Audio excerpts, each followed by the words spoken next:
everybody, welcome to Friday Night SmackDown. We start off the Firefly Funhouse. Why am I jumping straight into it?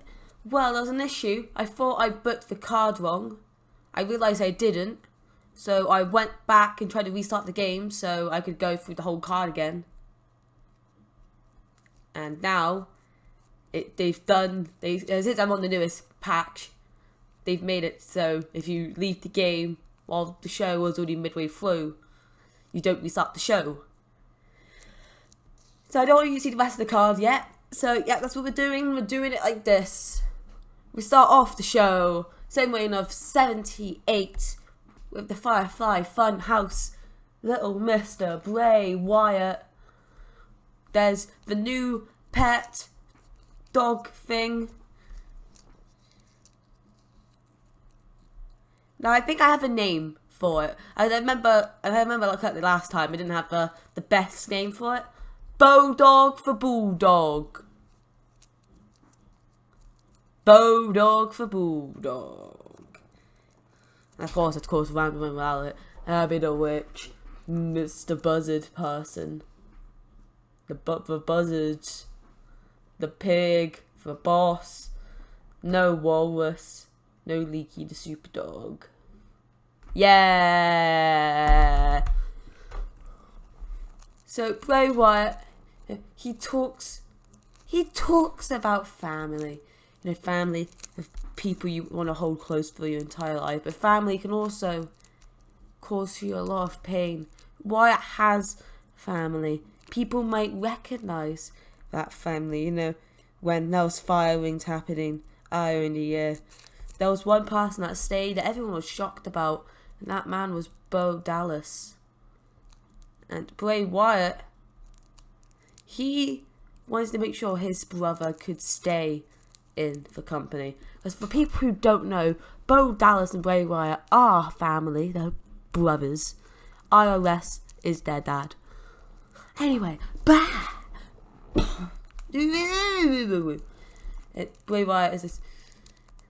Yeah, he can't, you know, because he tells about the stories about, you know, how mean Bo was when they were in their childhood, and he can't teach him a lesson because he is focused on other matters.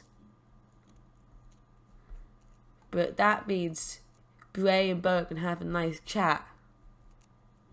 And people are thinking, wait, why the hell is Bo Dallas suddenly in a huge storyline? It's fucking Bo Dallas. What the hell? It's Bo Dallas. And that's what I've planned to do. To make everyone confused about why Bo Dallas has suddenly randomly been jumped in a giant storyline featuring his brother, Fiend Wyatt Person. Yeah.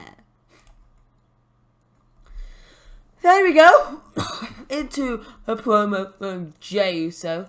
BT Dubs were in the Cross Insurance Arena, held in front of 7,384 people. There you go. Then lane of 63. Ding. So we showed a replay of the main event last week. But King Corbin versus Sheamus versus Jey Uso. People expect either Sheamus or Corbin to win. More probably Sheamus. When Jey Uso got the shocking outcome victory. A huge upset.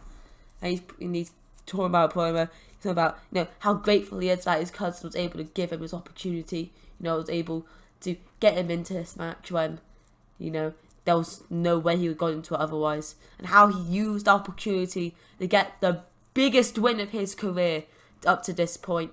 He could go on the Judgment Day to face his cousin, the big dog. No tribal chief. Actually, yes, tribal chief, but you know, he won't call him the tribal chief. You get my point, right? Yeah, sure. It's just a promo. They're documenting Jey Uso's big win. And of course, he'll have a documentary on the WWE Network, which I actually enjoy kind of watching. Opening contest of the evening, segment reign of 62 is a part of the SmackDown Women's #1 Contender Tournament.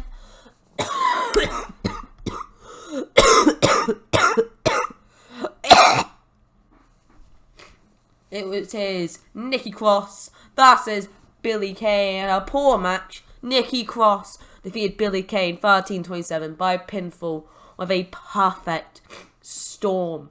Nikki Cross with an in-ring performance of 61. Billie Kay with a 53. Billie Kay was inconsistent. And people, the Iconics are still together. They haven't been broken up. Because I think, breaking them up was a dumb idea because they are perfect together. And you shouldn't try to ruin good things, Vince. But you don't care about that, do you?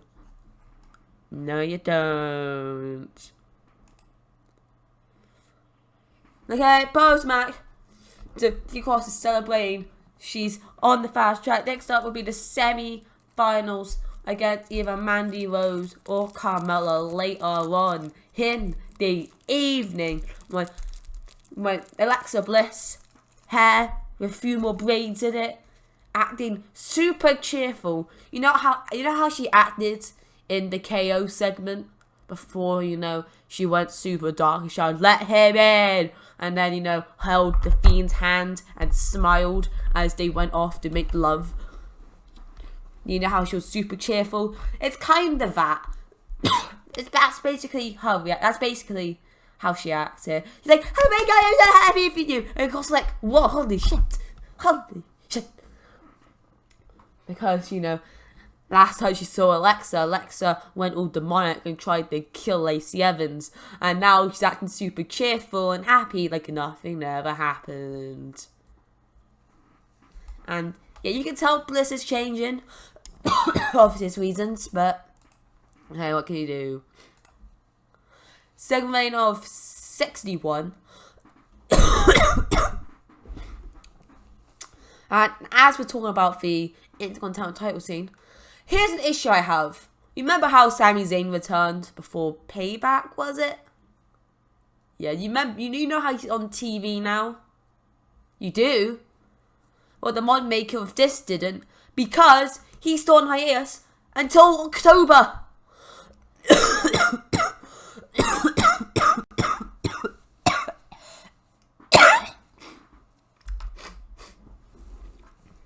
And I'm not even joking. Sami Zayn is not available until October, which means he is not in this storyline, which means we can't get the triple threat ladder match, which means I had to go and change the match card slightly. But I didn't have the match card template and I didn't want to ruin stuff, so I just made the entire new match card.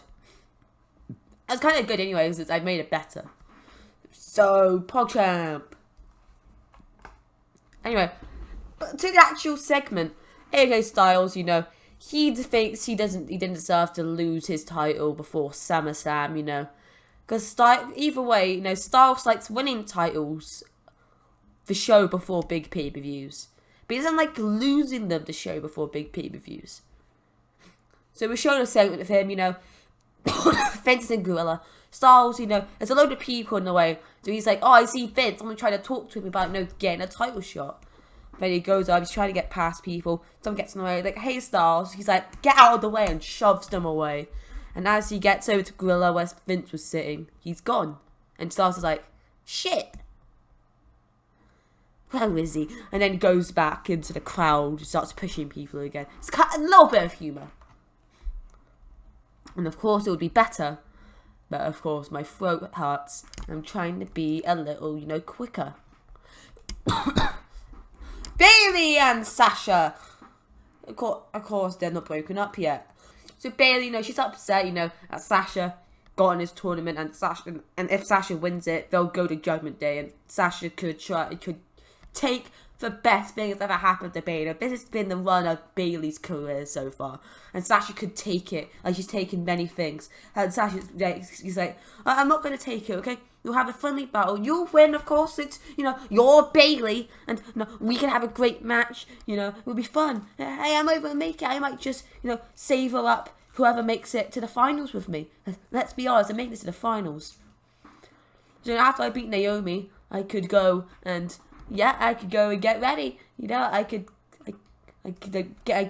teach whoever gets to the final a lesson, and I could beat them down for you, and I could take an easy pin from them, and then, you know, you could beat them up even more, we'd hit them with chairs, and it would be friendship. And Bay's like, okay. Remember, I'm bad at promos. Any promo I try to do, take it with a grain of salt, think of something better, and imagine I said that instead. I think I'm a relatively mediocre, more understandable, mediocre. But I'm not great at, you know, I don't have the charisma. 7 million off 57. Lars Sullivan is back. Why is Lars Sullivan back? Well, he's going to be a lower mid card because I didn't like Lars Sullivan to begin with. I think I was like issues, you know, like he was like homophobic or something. Yeah, I do care about that. You should just accept who they are. But they never really cared for Lars Sullivan. I only saw him as another, you know, big, strong man. And there's better ones. There's like so many better ones. So, you know, he's going to become a lower mid-card, more likely a jobber. John Morrison getting a nice win. In 13:26 by pinfall with a moonlight drive. Gets a ring performance of 60. Lars Sullivan with a 47. They actually have great chemistry, which is pretty nice. Lars Sullivan inexperienced and has poor stamina. John Morrison has declining physical ability. Because he's getting older. PogChamp. Then we go into the second and final first round match for the SmackDown Women's Number Contenders Tournament. Same way to 59. Carmella versus Mandy Rose. Of course, Carmella's made her big return on Raw on SmackDown last week, you know, as untouchable. And, you know, how she's basically turned heel again after, you know, dancing with R-Truth for so long. And I think it's okay.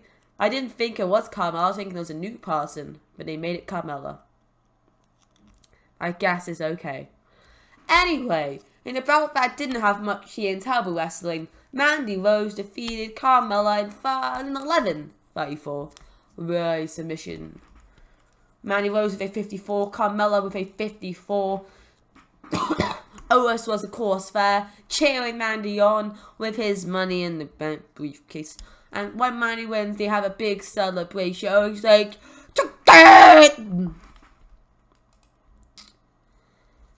yeah. Mandy Rose penalised for inexperience. There we go, same lane of 56. A quick promo with Cesaro and Nakamura. Of course, Cesaro got injured last SmackDown. I think I addressed this on Raw quickly. Did I think I? Even if I didn't. The injury's basically going to last a month. Less than a month now, but, you know, after Judgment Day, he'll be back. He'll be healthy. He'll be good. I'll just have them in these promos. I might try and make a little storyline out of it based on the titles. It actually isn't a big thing. It's just to tell people, you know, Cesaro, he'll be okay. He won't miss much. Same line of 57. Jey Uso, he's still very happy, walking around the back. People saying, you know, well done, Jey. You deserve this. And Jey's like, thanks, man. Oos. Oos. And they can't find by Sheamus, who's a little salty about last week. You know, King Corbin and Sheamus, they didn't prepare for a last-minute change. You know, it should have been a one-on-one match. It was unfair that his cousin was able to slide Jey in last minute just because, you know, they're family. And Sheamus wants to prove tonight that Uso doesn't deserve the spot in the limelight. And even if Jey Uso doesn't want to do it, if he doesn't want to do it later on, Sheamus will do it now, just like he did it to Big E. And Uso agrees during the main event. And threatens to attack Sheamus, who takes a step back and flinches slightly. And then Sheamus smiles because he realises, you know, oh, this kid wants to fight. Then we go to semi-final 51. Bo Dallas versus Shinsuke Nakamura. And above it didn't have much terrible wrestling. Shinsuke Nakamura buries Bo Dallas in 4 minutes 10 by submission of a triangle choke. You know how Dallas in that big storyline? Yeah, I didn't either. Dallas with a 46, Shinsuke with a 67. That was a joke, by the way. Both inconsistent. Shinsuke has declining physical ability. I'm going through the matches way quick, man. Because, you know, unless it's a big story match, there's not much to say. Except, you know, the outcome, and the dot sheet, and the performance, and simply team. Then when you're 54, post-match, you know, Bo, he sits up after, you know, tapping out and then passing out. And he's looking around, he's like, oh no. Because, you know, it's not going very good for him. First, you know, he's apparently going to have a talk with his brother, you know, the TV host Psychopath, which has the Jekyll and Hyde situation of being possessed by a demon. Luckily, the demon's occupied, so, you know, that's not a big thing. When you notices Rambling Rabbit in the corner, popping his head out. And Bo's like, what the hell? And Rabbit, you can see him, like, he's trying to usher Dallas close. And it was kind of weird because, you know, I'm imagining this with crowds. And the crowd would probably see the guy with the hand, it's shoved up Rambling Rabbit. And people are like, wait, what? Someone's actually controlling him? I might make it Bray. Sure, he's off screen. Let's admit that happens, but Bray's doing it. And he's like, come closer. And then, you know, Dallas, he comes closer. Not too close. And then you just hear Rambling Rabbit say, don't trust him. Don't trust him. He might be your family, but don't trust him. Don't! And then as he's shouting, don't trust him again, the lights flicker, turn off. It goes up the, you know, classic Fiend thing that comes with a red line, Fiend's eating him alive, no. So the lights flicker, they go off. They go back on. And where Rambling Rabbit was, is his carcass. Rambling Rabbit dies a lot, doesn't he? At one point, one point when he dies, it's gonna be for good. But maybe. Actually not. Yeah, sure. Rambling Rabbit's dead. Rest in peace, Rambling Rabbit. He was loved by you all, but he was kind of a rat. Kind of a snake. Then reign of 50, you know, after supporting Mandy to win Owens and Tucker, a way to prove themselves again. You haven't been able to do much. Haven't been able to do much recently. They want to prove that, you know, that Owens deserves the Money Bank briefcase. Tucker. Tucker wants to prove that, you know, he actually means something, since, you know, Owens is getting all the praise because Vince loves him. But Vince is gone now. Kinda. Undertaker! Roll from Undertaker! And then we go to reign of 59. Above had subpar wrestlers a little heat. Drew Gulak and Chad Gable defeated Heavy Machinery in 12:58 when Gable pinned Owens with a surprise roll up. So Owens, you know, it got a little too overhyped, got distracted, and that led Chad Gable to pin Mr. Money in the Bank. You know, Heavy Machinery, they wanted to prove that, you know, they could get a win, but they still deserve to be on the map for tag team contention. And they lost to Drew Gulak and Chad Gable, people who aren't even a tag team. Tucker with a 57, Owens with a 61, Chad Gable with a 56, Drew Gulak with a 58. No penalizations there. Okay then. So reign of 59, Alexa Bliss versus Dana Brooke. But I didn't have much here until wrestling. Alexa Bliss defeated Dana Brooke in 10:55 by stoppage, when Brooke could not continue. So during the match, you know, the lights, they do the Fiend thing. They do the and they do that. And then the red light comes on. You can't see the Fiend, but you know how the Thunderdome, when they do it, like the Fiend's time and stuff's there, It's kind of like that. So that Alexa Bliss was down because she was taken down, and she sits up, blank expression, dead blank. Not like she had the angry expression yet. It's dead blank. Her head turns to Dana Brooke. Dana Brooke's kind of freaking out because she saw what happened to Lacey Evans, the brutal beatdown. And, she wants to make sure it doesn't happen. So then she boots Bliss in the face, takes Bliss back down. The lights flicker, turn off, turn back on. Bliss is in the opposite corner, on the opposite side of the ring, on her feet, staring at Dana Brooke. And then her face gets more angry and more violent. And she lunges at Dana Brooke. She turns, punch after punch after punch, wailing on her, beating her down, busts her open. Will Fox allow that? Maybe, maybe not. So she does it, busts her wide open, continuing the punch and punch. Referees, Nikki Cross, a lot of the women in the women's locker room have to come and try to rip. Actually, no, that's probably a little overkill. Nikki Cross and a few referees. I think I'm saying like the whole women's locker room. That's a little overkill. No offense to Alexa Bliss, but a bit overkill. So Nikki Cross and a few referees, they run out and they restrain Alexa Bliss. The lights do the feed, they do a bit of boom. Turn back on, and Bliss faints in the arms of one referee and Nikki Cross. And now Nikki Cross is worried about her friend. Da-da-da. Alexa Bliss is inconsistent. Okay, because what they're doing with defeating Bliss, I'm kind of liking. I don't like the fact that, she held his hand and now they've gone to make sweet, passionate love. So AJ Styles, segment 59, AJ Styles, he catches up to Vince McMahon eventually. Vince McMahon is talking to Adam Pearce about the show. And AJ Styles, annoyingly goes up saying, "Hey, I want to talk about you, Jeff Hardy at Judgment Day."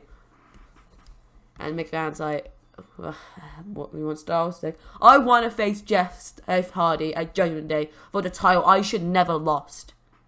Because I am the phenomenal one. Okay?" And Vince is like, okay. I don't want to deal with this right now. I'm too busy. Pierce, deal with this. Vince walks off and Pierce is like, okay. If you want a title match, you're going to have to win a number contenders match next week. And get a few people you could be good contention. You have a fatal 4-way next week. And Styles is relatively pissed, like, "I should have a fatal 4-way. I'm a phenomenal one. I should be the champion. It wasn't for Jeff Hardy meddling in my business to begin with." Because he was just jealous. But I was on the top of the Intercontinental title division. And he would just stare, wasting away his final good years. And Pierce is basically saying that if you don't want to do the number contenders match, you don't have to go after the title. You just sit at home, not get the paycheck, not get the title, not show yourself as the phenomenal one. And Styles stares at him with anger, says fine, and storms off to have a baby tantrum. Well done, Bruce. Bruce for the win. Main event time. Second main of 63. Jey Uso versus Sheamus. And had a decent match from the crowd, but subpar wrestling. Sheamus defeated Jey Uso in 10-16 when Uso was disqualified when Roman Reigns ran in and attacked Sheamus. Why is Roman attacking Sheamus, you may be asking? Well, who knows? So let's go into the match, see what happens.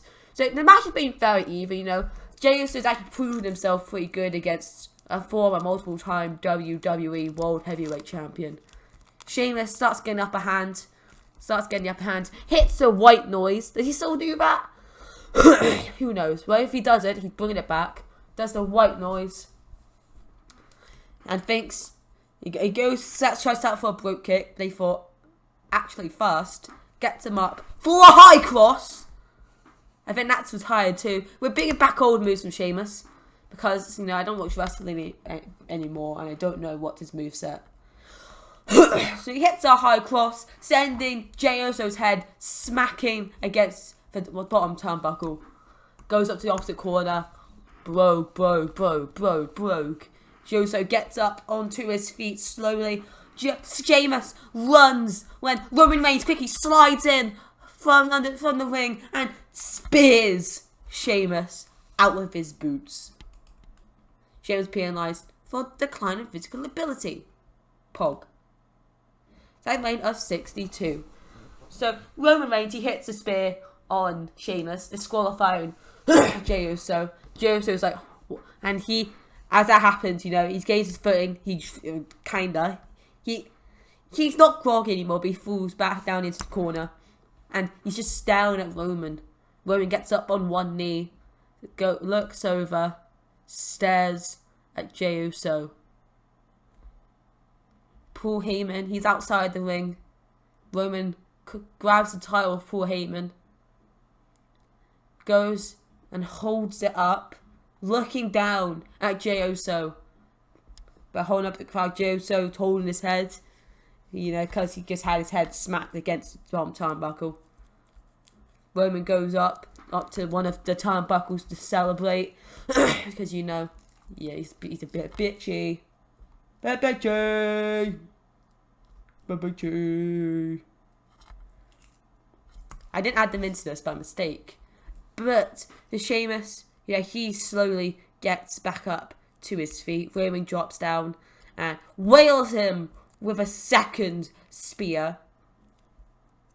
Then out of nowhere, King Corbin jumps the barricade, slides into the ring and starts trying to attack Roman. Because, you know, he's also not happy with losing to his brother, to his cousin, because that was bullshit. That's when Jey Uso, he spins King Corbin around, nails him with a super kick, and throws him out of the ring. So keeping some strength from Jey Uso was showing the dominance of Roman Reigns. Because Roman Reigns, he didn't get sent down fully. He got hit at back a few times. He got hit into the ropes. He didn't fully lose his footing. He didn't start getting welled on or anything. It was just a few shots to the back of the head. Gets spun around, super kicked, then goes out of the ring. And then Jey Uso stares at Roman, then stares down on the floor where the Universal title now is. Samuel 68. You know, I'm not paying attention to that. We're not getting good ratings, but I think the show's okay. I think it's okay. If you enjoyed, make sure to slap that like button if you want to see more. Make sure to comment what you thought of the show. You know, I'm Twitch signs you want me to do. BBD boo. Any potential storylines you want to see me do in the future, suggest them. I might do them. And any potential goals or challenges you want to see me do that aren't on the list already. If you don't know the list, check the description. Share this video and all other my TEW and wrestling videos with people who also enjoy wrestling. And subscribe, smack the notification bell to never miss a video or stream. Check out the second channel, ArchoToo, where I do variety gaming. There should be another Among Us stream in a few days, hopefully. That'll be Pog, right? Hopefully. I'll see you guys next time. Peace out.